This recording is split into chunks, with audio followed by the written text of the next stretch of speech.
Hello students, welcome to law excellence IAS academy. ఇవాళ మనం October 19వ తేదీకి సంబంధించి హిందూ న్యూస్ పేపర్లో ఉన్న ఇంపార్టెంట్ ఆర్టికల్స్ గురించి చూద్దాం. ఇవాళ మన ఫస్ట్ ఆర్టికల్ చూడండి, చార్ధామ్ ప్రాజెక్ట్కి సంబంధించి. సో దీన్ని మనం గవర్నమెంట్ పాలసీస్ అండ్ ఇంటర్వెన్షన్స్ అన్నటువంటి టాపిక్ కింద చదువుకుంటాము. అంతేకాకుండా డెవలప్మెంట్ అన్నటువంటి టాపిక్ కింద కూడా మనం దీన్ని చదువుకుంటాం. మరి ఏంటి చార్ధామ్ ప్రాజెక్ట్ అంటే? చార్ధామ్ అంటే 4 ధామాలు అనేసి. ఏంటి ఆ 4 ధామాలు కూడా అంటే 1 యమునోత్రి, 2 కేదార్నాథ్, 3 బద్రీనాథ్, 4 గంగోత్రి. ఈ 4 పిలిగ్రిమేజ్ సెంటర్స్ని కలిపి మనం చార్ధామ్ అనేసి పిలుస్తూ ఉంటాం.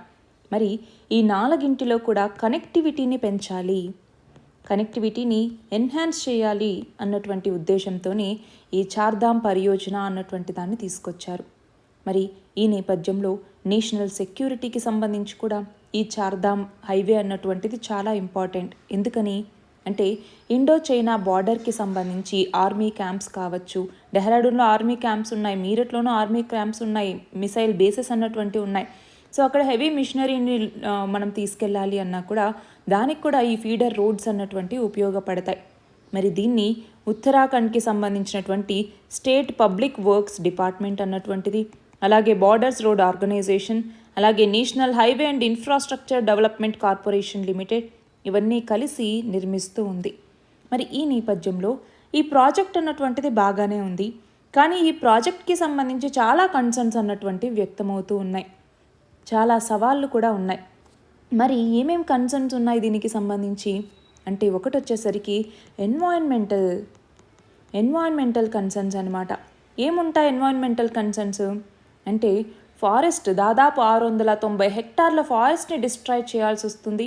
అంతేకాదు 20 మిలియన్ క్యూబిక్ మీటర్స్ సాయిల్ని తీసేయాల్సి వస్తుంది, 55,000 చెట్లని తొలగించాల్సి వస్తుంది.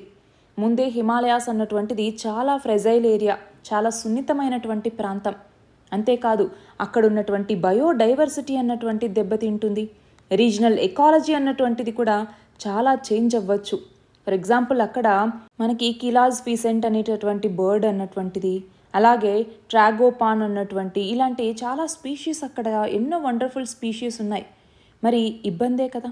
మనం రీసెంట్గా చూస్తే చమోలి డిస్ట్రిక్ట్లో గ్లేషియర్ బ్రోక్ అయిన తర్వాత ఫ్లడ్స్ అన్నటువంటివి చూసాం.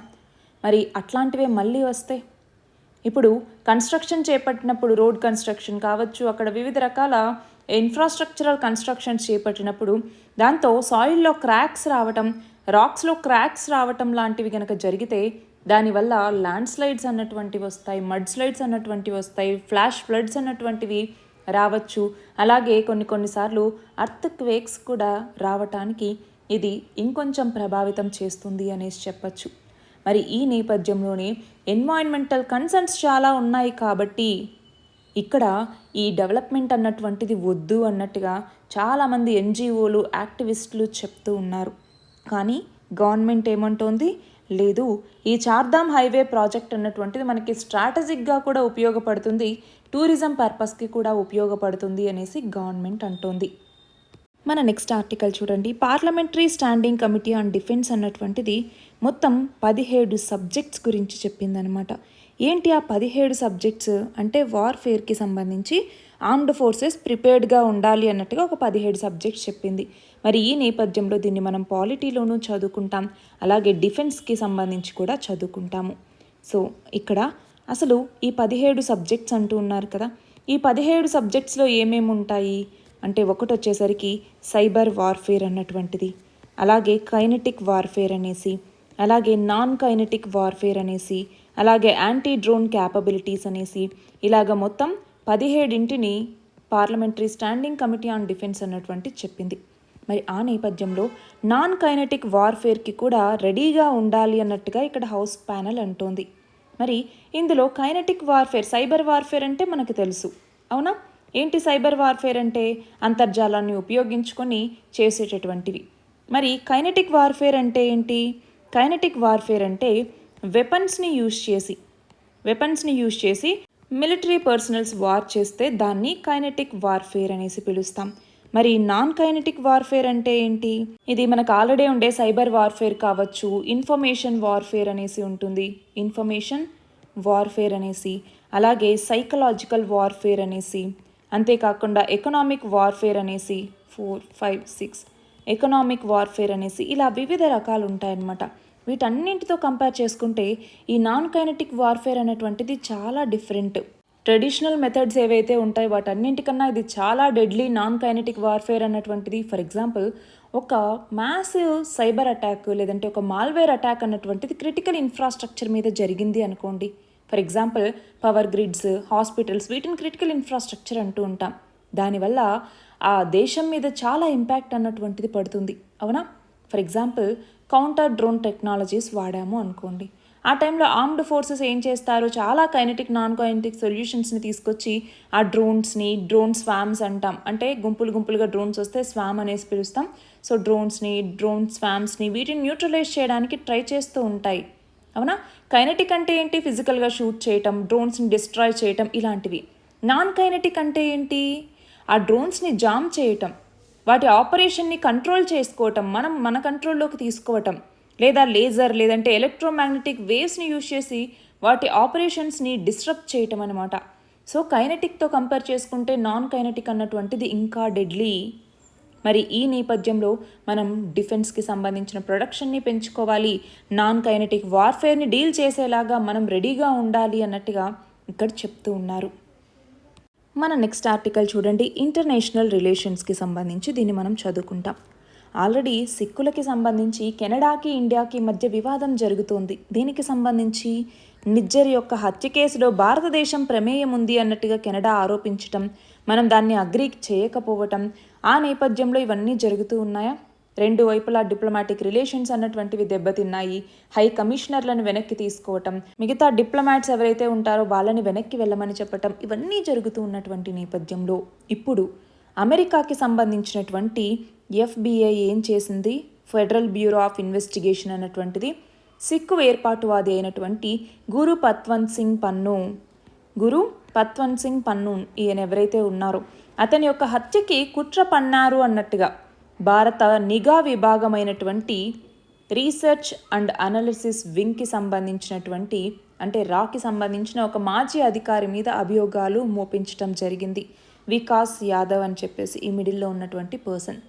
మరి ఇక్కడ మనం చూస్తే న్యూయార్క్లో ఒక కోర్టులో ఫెడరల్ ప్రాసిక్యూటర్స్ అభియోగ పత్రాన్ని దాఖలు చేసి పన్ను హత్య కోసం పన్నినటువంటి కుట్రలో వికాస్ యాదవ్ ఈయన మార్గదర్శకం వహించారు అన్నట్టుగా అందులో పేర్కొని అతను ఇప్పుడు పరారీలో ఉన్నారు అన్నట్టుగా కేసు పెట్టారు.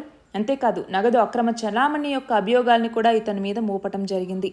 మరి అమెరికాలో అంటే మా దేశంలో పన్ను హత్యకి కుట్ర జరిగింది, దాన్ని మేము భగ్నం చేశాము అన్నట్టుగా లాస్ట్ ఇయరే USA చెప్పింది. మరి ఈ నేపథ్యంలో ఆల్రెడీ నిఖిల్ గుప్తా అన్నటువంటి పర్సన్, మన భారతదేశానికి చెందినటువంటి పర్సన్ని అరెస్ట్ చేశారు. అయితే 2023 సమ్మర్లో ఈ పన్నుని చంపేందుకు నిఖిల్తో కలిసి వికాస్ యాదవ్ కుట్ర పన్నారు అన్నట్టుగా ఇప్పుడు ఉన్నటువంటి అభియోగ పత్రంలో వాళ్ళు పేర్కొని వాళ్ళకి సంబంధించి చూడండి వాంటెడ్ అన్నట్టుగా ఈ ప్రకటనని ఇవ్వటం జరిగింది. మన నెక్స్ట్ ఆర్టికల్ చూడండి, సుప్రీంకోర్టు ఈషా ఫౌండేషన్కి అగెనెస్ట్గా ఉన్నటువంటి హెబియస్ కార్పస్ కేస్ని క్లోజ్ చేయటం జరిగింది. మరి దీనిని మనం పాలిటీలో చదువుకుంటాం. పాలిటీలో మనకి రిట్స్ అన్నటువంటి టాపిక్ ఉంది.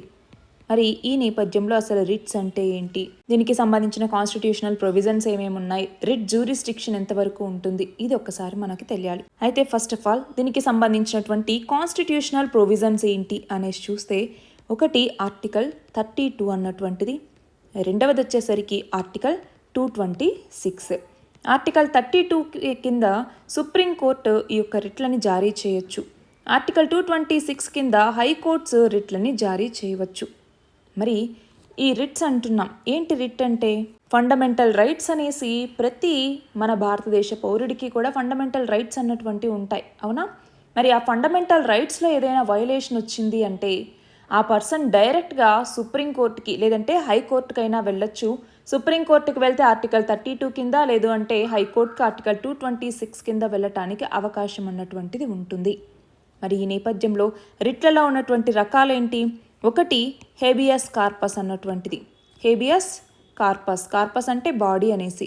సో ఇది ఏంటి, ఒక పర్సన్ని అన్లాఫుల్గా డీటైన్ చేస్తే ఆ పర్సన్ కనిపించకపోతే ఎక్కడున్నారు, ఆ బాడీ ఎక్కడ, వేర్ ఇస్ ద బాడీ అని అడగటం కోసం ఉద్దేశించినటువంటి రిట్ ఈ హెబియస్ కార్పస్ అన్నటువంటిది. మరి దీన్ని పబ్లిక్ అథారిటీస్ అగెనెస్ట్గా అయినా ఇష్యూ చేయొచ్చు, ప్రైవేట్ ఇండివిజువల్స్కి అగెనెస్ట్గా అయినా ఇష్యూ చేయొచ్చు. అందుకే ఇక్కడ ఈషా ఫౌండేషన్కి అగెనెస్ట్గా కూడా ఇష్యూ చేశారనమాట. రెండవది వచ్చేసరికి మ్యాండమస్ అంటాం. మ్యాండమస్ అన్నటువంటిది ఏంటి, ఒక పబ్లిక్ అథారిటీ లేదంటే ఒక కార్పొరేషన్, ట్రిబ్యునల్, గవర్నమెంట్ వీటికి అగెనెస్ట్గా మీరు మీ డ్యూటీ చేయండి అని చెప్పడే పర్పస్ కోసం జారీ చేసేటటువంటి రిట్ ఇది. మూడవది వచ్చేసరికి క్యూ వారెంటో అనేసి పిలుస్తాం. అంటే ఒక పర్సన్ని మీరు రాంగ్ఫుల్గా మీ ఆఫీస్ని అజ్యూమ్ చేశారు, వెకేట్ చేయండి అని చెప్పడం కోసం. సో ఇది ఓన్లీ జ్యుడిషియల్ లేదా క్వాసీ జ్యుడిషియల్కి అగెనెస్ట్గా మాత్రమే ఇష్యూ చేస్తారు. నాలుగవది వచ్చేసరికి ప్రొహిబిషన్ అంటే ఏంటి, స్టాప్ అనేసి అర్థం. సో లోవర్ కోర్టులో ఏదైనా ఒక కేసు అన్నటువంటిది ప్రొసీడింగ్ జరుగుతూ ఉన్నప్పుడు గుర్తుపెట్టుకోవాలా, కేసు ప్రొసీడింగ్స్ అవుతూ ఉన్నప్పుడే దాన్ని ప్రొహిబిట్ చేయటం కోసం పై కోర్టు జారీ చేసేటటువంటి రిట్ ఈ ప్రొహిబిషన్ అన్నటువంటిది. దీన్ని జ్యుడిషియల్, క్వాసీ జ్యుడిషియల్, అడ్మినిస్ట్రేటివ్ అథారిటీస్కి అగెనెస్ట్గా కూడా జారీ చేయవచ్చు. ఐదవది వచ్చేసరికి సెర్షియోరారీ అంటాం. సెర్షియోరారీ అన్నటువంటిది ఏంటి అంటే, ఒక హైకోర్టు అన్నటువంటిది ఆల్రెడీ లోవర్ కోర్టు తీసుకున్నటువంటి డెసిషన్ ఏదైతే ఉంటుందో, అంటే ఆల్రెడీ ఇక్కడ ప్రొసీడింగ్స్ అన్నటువంటివి ఫినిష్ అయిపోయిన తర్వాత, మొత్తం అయిపోయిన తర్వాత అప్పుడు హైకోర్టు అన్నటువంటిది ఈ ప్రొసీడింగ్స్ని రిమూవ్ చేసేందుకు ఇచ్చేటటువంటి రిట్టే ఈ యొక్క సెర్షియోరారీ అన్నటువంటిది. ఇది ఓన్లీ స్టాట్యుటరీ లేదా కాన్స్టిట్యూషనల్ పబ్లిక్ ఆఫీస్కి అగెనెస్ట్గానే జారీ చేయొచ్చు. అయితే ఇక్కడ ఈషా ఫౌండేషన్కి సంబంధించి ఏమవుతుంది, ఒక పర్సన్ మా 2 డాటర్స్ని సద్గురు ఇక్కడ హోల్డ్ చేసి పెట్టారు క్యాప్టివ్స్గా ఈషా ఫౌండేషన్లో అన్నట్టుగా కేసు మూవ్ చేసినప్పుడు దాని నేపథ్యంలో సుప్రీంకోర్టు హెబియస్ కార్పస్ని ఆల్రెడీ ఇనిషియేట్ చేసింది. సో ఇప్పుడు దాన్ని క్లోజ్ చేయటం జరిగిందనమాట. మన నెక్స్ట్ ఆర్టికల్ చూడండి, ఇంటర్నేషనల్ రిలేషన్స్కి సంబంధించి చదువుకుంటాం. బ్రిక్స్ సమ్మిట్ గురించి. మరి ఈ సంవత్సరం అక్టోబర్ 22 నుంచి 24 వరకు కూడా బ్రిక్స్ సమ్మిట్ 2024 అన్నటువంటిది రష్యాలో జరగబోతోంది. మరి దానికి మన ప్రధాని నరేంద్ర మోదీ హాజరవబోతున్నారు. ఆ నేపథ్యంలోనే ఈ ఆర్టికల్ అన్నమాట. మరి ఇక్కడ ఏంటి, మనకి ఈ బ్రిక్స్ దేశాల మధ్య కోఆపరేషన్ని, పార్ట్నర్షిప్ని మరింతగా ప్రమోట్ చేసుకోవటానికి, అంతేకాకుండా ఇక్కడ 3 ట్రాక్స్కి సంబంధించి అసోసియేషన్ని మరింతగా పెంచుకోవటానికి ఉద్దేశించబడినటువంటిది. ఏంటా 3 ట్రాక్స్? ఒకటి వచ్చేసరికి పాలిటిక్స్ మరియు సెక్యూరిటీకి సంబంధించి, పాలిటిక్స్ అండ్ సెక్యూరిటీకి సంబంధించి. రెండవది వచ్చేసరికి ఎకానమీ మరియు ఫినాన్స్కి సంబంధించి, ఎకానమీ అలాగే ఫినాన్స్కి సంబంధించి. మూడవది వచ్చేసరికి కల్చరల్ మరియు హ్యుమానిటేరియన్ టైస్కి సంబంధించి, కల్చరల్ అలాగే హ్యుమానిటేరియన్ సంబంధాలకి, టైస్కి సంబంధించి ఈ 3 ట్రాక్స్కి సంబంధించి అసోసియేషన్ని పెంచుకోవాలి అన్నటువంటి ఉద్దేశంతో, కోఆపరేషన్ని పెంచుకోవాలన్నటువంటి ఉద్దేశంతో ఈ సంవత్సరం బ్రిక్స్ అని నిర్వహిస్తూ ఉన్నారు. ఎక్కడ? రష్యాలో. మరి ఈ నేపథ్యంలో మనకి బ్రిక్స్ గురించి కూడా తెలియాలి. బ్రిక్స్ అన్నటువంటిది యాక్రోనిమ్. ఏ దేశాలకి? బ్రెజిల్, రష్యా, ఇండియా, చైనా అలాగే సౌత్ ఆఫ్రికా. ఈ దేశాలన్నీ ఇందులో భాగస్వాములుగా ఉన్నాయి. మరి ఈ బ్రిక్స్ని ఎక్స్పాండ్ చేశారు 2023లో జోహానెస్బర్గ్ డిక్లరేషన్ ద్వారా. ఆ సమ్మిట్ జరిగిన తర్వాత 2024 నుంచి 2024 జనవరి 1 నుంచి ఫుల్ మెంబర్స్ అయ్యేలాగా కొన్ని దేశాలకి మెంబర్షిప్ని ఇచ్చారు. మొత్తం 6 దేశాలను ఇన్వైట్ చేస్తే అందులో కేవలం 5 దేశాలు మాత్రమే జాయిన్ అయ్యాయి. ఏంటా 5 దేశాలు? ఒకటి ఈజిప్ట్ అన్నటువంటి దేశం. రెండవది వచ్చేసరికి ఇథియోపియా. మూడవది వచ్చేసరికి ఇరాన్ అన్నటువంటిది. నాలుగవది వచ్చేసరికి సౌదీ అరేబియా. ఐదవది వచ్చేసరికి యుఏఈ, యునైటెడ్ అరబ్ ఎమిరేట్స్. ఈ 5 కూడా పూర్తికాల సభ్యులుగా బ్రిక్స్లో చేరాయన్నమాట. మరి ఇంకొకటి అది ఏంటి అంటే అర్జెంటీనా అన్నటువంటిది ఇప్పుడు మాకు వద్దు అన్నట్టుగా డిసగ్రీ చేయటం జరిగింది. సో కొత్తగా ఈ బ్రిక్స్లోకి చేరినటువంటి ఇప్పుడు దేశాలు 5, ఆల్రెడీ ఉన్నటువంటి దేశాలు 5. సో మొత్తం 10 దేశాలు ఇప్పుడు బ్రిక్స్లో మెంబర్ కంట్రీస్గా ఉన్నాయి. మన నెక్స్ట్ ఆర్టికల్ చూడండి, నార్త్ కొరియా రష్యాకి తన యొక్క ట్రూప్స్ని పంపించబోతోంది అన్నట్టుగా ఉక్రెయిన్ ఆరోపణలు చేయటం జరిగింది. మరి ఈ నేపథ్యంలో దీన్ని మనం కరెంట్ అఫైర్స్ కింద చదువుకుంటాము. సో కొరియన్ పెనిన్సులాలో ఆల్రెడీ కాన్ఫ్లిక్ట్ అన్నటువంటిది ఉంది నార్త్ కొరియాకి, సౌత్ కొరియాకి. మరి అది కాకుండా పైన రష్యాకి అలాగే ఉక్రెయిన్కి ఈ రెండింటికి మధ్య ఎప్పటి నుంచో 2022 నుంచి యుద్ధం అన్నటువంటిది జరుగుతోంది. మరి ఈ నేపథ్యంలో రష్యాకి ఇప్పుడు నార్త్ కొరియా అన్నటువంటిది తన యొక్క ట్రూప్స్ని సపోర్ట్గా పంపిస్తోంది అన్నట్టుగా ఉక్రెయిన్ ఆరోపణలు చేసింది. మరి ఈ నేపథ్యంలో మనకి కొరియన్ వార్ అన్నటువంటిది గుర్తొస్తుంది, అవునా? కొరియన్ వార్ ఎప్పుడు జరిగింది? 1950లో. 1950లో కొరియన్ వార్ కంటే ఇటు నార్త్ కొరియాకి ఇటు సౌత్ కొరియాకి మధ్య యుద్ధం అనమాట. ఆ టైంలో నార్త్ కొరియాకి యుఎస్ఎస్ఆర్ అన్నటువంటిది తన యొక్క సపోర్ట్ని ఇచ్చింది. ఇటు సౌత్ కొరియాకి వచ్చేసరికి యుఎస్ వీటి సపోర్ట్ ఉన్నిందనమాట. మరి దాని తర్వాత 1951లో యుఎస్ ఫోర్సెస్ ఈ రెండు దేశాల మధ్య గీత ఏదైతే ఉందో దాన్ని ఏమని పిలుస్తాం? 38th ప్యారలల్ అనేసి పిలుస్తూ ఉంటాం. సో ఈ 38th ప్యారలల్ని దాటి నార్త్ కొరియాలోకి ఎంటర్ అవ్వటం జరిగింది. దాని తర్వాత కూడా ఈ ఎస్కలేషన్ని ప్రివెంట్ చేయడానికి 1951లోనే టాక్స్ అనేటటువంటివి మొదలయ్యాయి. అందులో ఇండియా కూడా కొరియన్ పెనిన్సులాలో పీస్ని తీసుకురావాలి అన్నట్టుగా ఇన్వాల్వ్ అయింది కూడా. సో అప్పుడు మేజర్ స్టేక్ హోల్డర్స్ ఏంటి? యుఎస్, యుఎస్ఎస్ఆర్ మరియు చైనా అనమాట. అంతేకాదు 1952లో ఇండియా కొరియాకి సంబంధించి యునైటెడ్ నేషన్స్లో ఒక రెజల్యూషన్ని కూడా తీసుకొచ్చింది. సో కొరియన్ పీపుల్స్కి సంబంధించి అక్కడ శాంతి అన్నటువంటిది నెలకొల్పాలి అన్నట్టుగా. దాని తర్వాతనే కొరియన్ ఆర్మిస్టైస్ అగ్రిమెంట్ అనేసి 1953లో జరిగింది. దాని తర్వాతనే కొరియన్ డీమిలిటరైజ్డ్ జోన్ అన్నట్టుగా ఏర్పాటైందనమాట. సో నార్త్ కొరియాకి మరియు సౌత్ కొరియాకి సంబంధించి ఒక బఫర్ జోన్గా కూడా దీన్ని చెప్తూ ఉంటాము. మరి దాని తర్వాత మళ్ళీ 1991లో నార్త్ కొరియా సౌత్ కొరియా రెండూ కూడా అగ్రెషన్ లాంటివి ఉండకూడదు అన్నట్టుగా ఒక ప్యాక్ట్ కూడా, ఒప్పందాన్ని కూడా చేసుకుంది. కానీ ఇప్పటికీ కూడా రెండు దేశాల మధ్య గొడవలు అన్నటువంటి వస్తూనే ఉన్నాయి. న్యూక్లియర్ స్టాక్ పైల్ని నార్త్ కొరియా పెంచుకుంటూ ఉండటం కావచ్చు, యుఎస్ఏ అన్నటువంటిది సౌత్ కొరియాలో తన యొక్క థర్డ్ మిసైల్స్ని పెట్టడం. థర్డ్ అన్నటువంటిది ఏంటి? Terminal high altitude area defence అనేసి పిలుస్తూ ఉంటాం. సో దానివల్ల మళ్ళీ మిసైల్స్ ఎక్కువ, రెండు దేశాల మధ్య ఆ మిసైల్స్కి సంబంధించిన టెస్ట్లు అన్నటువంటివి పెరుగుతూ ఉండటం కావచ్చు, ఇవన్నీ జరుగుతూ ఉన్నాయి. కానీ మన భారతదేశం ఎప్పుడూ ఒక న్యూట్రల్ స్టాండ్స్ని తీసుకుంటుంది, శాంతి అనే చెప్తూ ఉంటుంది. కానీ ఇక్కడ ఒకటి గమనించాలి, మన ఇండియాకి సంబంధించి యాక్టిస్ట్ పాలసీలో సౌత్ కొరియా చాలా మేజర్ రోల్ని ప్లే చేస్తుంది. ఎకనామిక్ కోఆపరేషన్లో కావచ్చు, కల్చరల్గా కావచ్చు, స్ట్రాటజిక్గా కూడా కావచ్చు. కానీ ఇండియాకి మనం చూస్తే 47 సంవత్సరాలుగా నార్త్ కొరియాతో డిప్లొమాటిక్ రిలేషన్స్ అన్నటువంటివి ఉంటూనే ఉన్నాయి. సో నాన్ అలైన్మెంట్ మూమెంట్ ఏదైతే మన ఇండియా కమిట్ అయి ఉందో దాని యొక్క లెగసీని ఇది రిఫ్లెక్ట్ చేస్తుంది కూడా. సో ఇప్పుడు అది పక్కన పెట్టేస్తే నార్త్ కొరియా అన్నటువంటిది ఇప్పుడు రష్యాకి ట్రూప్స్ని పంపించడం ద్వారా రష్యా ఉక్రెయిన్ వార్ అన్నటువంటిది మరింత అగ్రవేట్ అయ్యేటటువంటి అవకాశాలు ఉన్నాయి. సో నార్త్ కొరియా ఇప్పుడు సపోర్ట్ చేస్తోంది అన్నట్టుగా ఉక్రెయిన్ ఆరోపించింది. నెక్స్ట్ ఆర్టికల్ చూడండి. రీసెంట్గా కేంద్ర ప్రభుత్వం ఎంఎస్పి హైక్ని ప్రకటించింది. ఎంఎస్పి మినిమం సపోర్ట్ ప్రైస్ అంటాం. ఎకానమీకి సంబంధించి ఈ టాపిక్ని మనం చదువుకుంటాము. మరి ఈ మినిమం సపోర్ట్ ప్రైస్ని ఎవరు రికమెండ్ చేస్తారు? రికమెండేషన్స్ ఇచ్చేటటువంటిది CACP, commission for agricultural cost and prices అన్నటువంటిది. బట్ ఎంఎస్పిని అనౌన్స్ చేసేది వచ్చేసరికి సిసిఈఏ అంటే cabinet committee on economic affairs. దీనికి చైర్మన్గా ఎవరు ఉంటారు? ప్రైమ్ మినిస్టర్ ఉంటారు. అయితే రీసెంట్గా వీళ్ళు 6 క్రాప్స్కి ఎంఎస్పిని ప్రకటించారనమాట. మరి ఈ ఎంఎస్పి కొంచెం ఎక్కువ ఇవ్వటం ద్వారా, హైక్ ఇవ్వటం ద్వారా ఇన్ఫ్లేషన్ అన్నటువంటి 0.2% పెరగచ్చు అన్నట్టుగా ఎకనమిస్టులు అంచనా వేస్తూ ఉన్నారు. మరి ఈ నేపథ్యంలో ఎంఎస్పిని ఇంక్రీజ్ చేయటం వల్ల ఇన్ఫ్లేషన్ అన్నటువంటిది ఎందుకు పెరుగుతుంది అన్నటువంటిది మనం ఇక్కడ ఆలోచించాల్సిన విషయం. ఫర్ ఎగ్జాంపుల్, ఇప్పుడు మినిమం సపోర్ట్ ప్రైస్ని ఒక 5% పెంచారనుకోండి, లేదా 2% పెంచారనుకోండి. దానివల్ల ఏమవుతుంది? మార్కెట్ అవైలబిలిటీ అన్నటువంటిది ఒకటి. సో ఇప్పటిదాకా ఫర్ ఎగ్జాంపుల్ నేను 100 రూపీస్కి పర్ కేజీ కొన్నాను. గవర్నమెంట్ ఇప్పటిదాకా 100 రూపీస్కి కొనింది అనుకోండి. ఇప్పుడు 105 రూపాయలకి కొనింది. సో దాంతో ఈ ధర అన్నటువంటిది పెరుగుతుంది కదా. సో మనము ఇన్ఫ్లేషన్ అంటే ఏంటి? ధరల్లో ఉండేటటువంటి పెరుగుదలని కొలిచేటటువంటిదే ఇన్ఫ్లేషన్. మరి ఎంఎస్పి పెరుగుతుంది అంటే మార్కెట్ ప్రైస్ అన్నటువంటిది పెరుగుతుంది. మరి మార్కెట్ ప్రైస్ అన్నటువంటిది పెరుగుతుంది అంటే అది ఇన్ఫ్లేషన్కి దారితీస్తుంది, అవునా? అలాగా ఈ ఎంఎస్పి హైక్ వల్ల ఇన్ఫ్లేషన్ అన్నటువంటి 0.2% పెరగటానికి ఇది కారణమవుతుంది అన్నట్టుగా ఇక్కడ వీళ్ళు చెప్తూ ఉన్నారు.